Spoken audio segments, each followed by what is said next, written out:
பொதுவாகவே வியாபாரம்னா காலையில் 8 டு ஒரு 10 10:30 தான் வியாபாரமே இருக்கும். ஆனால் நாங்கள் இன்றைக்கி லைனுக்கு மீன் எடுத்துகிட்டு லைனுக்கு வந்த டைம் வந்து 9:30. 10 மணிக்கு தான் லைனுக்குள்ளே போனேன். இன்றைக்கி வந்து ஊருக்குள்ளே வந்து சுத்தமாக வியாபாரமே இல்லை. ஏன் அப்படின்னா இன்றைக்கி வந்து எங்கள் ஊர் காளியம்மன் கோயில் பூசை. அதனால் வியாபாரம் கொஞ்சம் டல்லு தான்.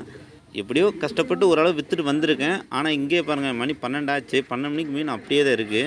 என்னென்ன மீன் இருக்குதுன்னு உங்கள்கிட்ட நான் காட்டுறேன் பாருங்கள். ஆனால் தரமான மீன், கடல் மீன், செம்ம மீன், சாப்பிட அவ்வளோ ருசியான மீன். இன்றைக்கி எனக்கு கிடைச்ச மீன் இங்கே பாருங்கள். ஆனால் எல்லா வகை மீன் இருக்குது, தரமான மீனுங்க. தேசப்படி இருக்குது, ஊட ஊட ஒரு பொடி நெத்திலி மீன் கிடக்கு, ஒன்று கிடக்கு. இது தள்ளி வச்சு, இது பூவாளி, இது பாறை மீன். பாறையிலே நிறையா வகை இருக்குது நம்மள்கிட்ட. இன்றைக்கி பாருங்க, காட்டுறா, தள்ளி போகாது.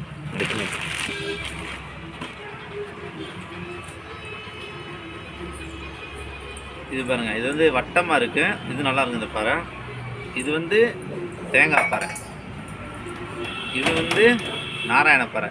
கோடு இருக்குது பார்த்தீங்களா? இது 3 வகை தான் என்கிட்ட பாறை இருக்குது. இன்னும் நிறையா வகை இருக்குது.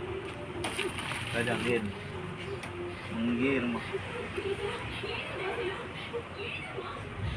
அதுக்கப்புறம் ஊடகம், அதுக்கு பக்கத்தில் மீன்,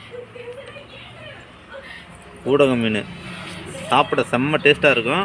அப்படியே கழுவிட்டோன்னு வச்சுங்களேன், அப்படியே வெள்ளி காசு மாதிரி மீனுங்க அந்த மீன், அவ்வளோ டேஸ்ட்டான மீன். அதுக்கப்புறம் கோபால் பாயிண்ட் மத்தி இருக்குது பாருங்க, மத்தி மீன் சூப்பராக இருக்கும் மீன். அப்படியே இதுவும் குழம்புலாம் இருக்கும். மத்தி மீன் நீங்கள் சாப்பிட்டுருப்பீங்க, சாப்பிடாம இருந்துருக்க மாட்டீங்க. என்ன மீன், எந்த டேஸ்ட்னு அப்படியே தெரிஞ்சால் கமெண்ட் பாக்ஸில் கமெண்ட் பண்ணுங்கள். அப்படியே இந்த வீடியோ பிடிச்சிருந்தா லைக் பண்ணுங்கள், கமெண்ட் ஷேர் பண்ணுங்கள், வந்து கண்டிப்பாக ஒரு சப்ஸ்கிரைப் பண்ணுங்கள். கலப்படமான மீன். நீங்களும் அவுட்டர்லாம் இருக்கீங்க பார்த்தீங்களா, சிட்டியில் இருக்கிறவங்களாம் இந்த ஏரியாவுக்கு வந்தீங்கன்னு வச்சுக்கலாம், உண்மையிலே பொய் சொல்லலை. நீங்கள் 200 கொடுத்தாலும் 100 கொடுத்தாலும் நல்ல மீன் சாப்பிட்லாம், அவ்வளோ மீன் சாப்பிடலாம். இப்போ வந்து இந்த மீன் காலையிலேருந்து எடை போட்டு விற்றேன். எடை போட்டு விற்றாலும் கொஞ்சம் கேட்குறப்ப கூட கொஞ்சம் அள்ளி போட்டு கொடுத்துருவேன்.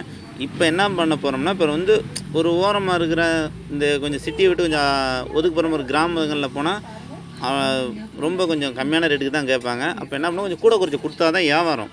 அப்போ தான் அவங்க வந்து வியாபாரம் வாங்குவோம். இல்லைன்னா அடுத்த ஆள் மீன் அதிகமாக கொடுக்குறாங்கன்னா அவங்கள்ட்ட வாங்கிக்கிறாங்க. அதுக்கு நம்ம இடம் கொடுக்கக்கூடாது. அதனால் என்ன பண்ணால் நம்ம மீனை கொஞ்சம் கூட குறைச்சி அள்ளி கொடுத்துட்டு அப்படியே போயிட்டே இருக்க வேண்டியதான்.